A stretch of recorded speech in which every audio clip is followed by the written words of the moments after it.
में कवि जी भाव बड़ा सुंदर लिखल है। कौन तर्ज बा? के राजा जी भैये के बाजा जी मजा में हमारे के देनी हंसता जाजी ढोली का चटनी मालूम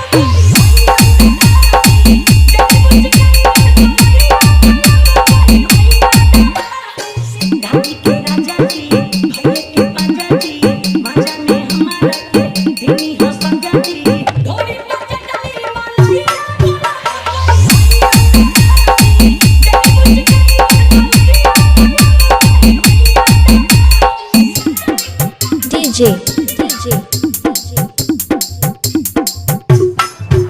शिव पूजन बाबू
काहो डीजे शिव पूजन बाबू जान लेबा का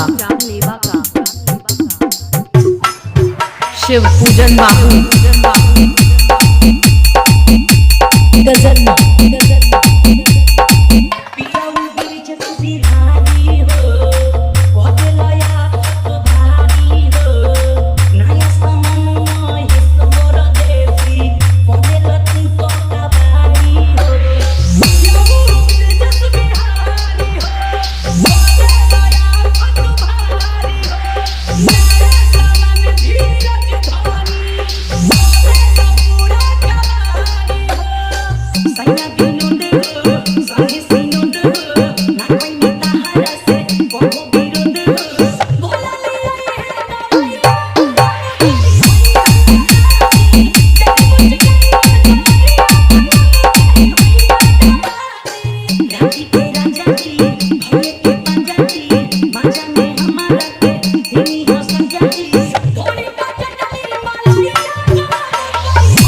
प्रजापति ब्रांड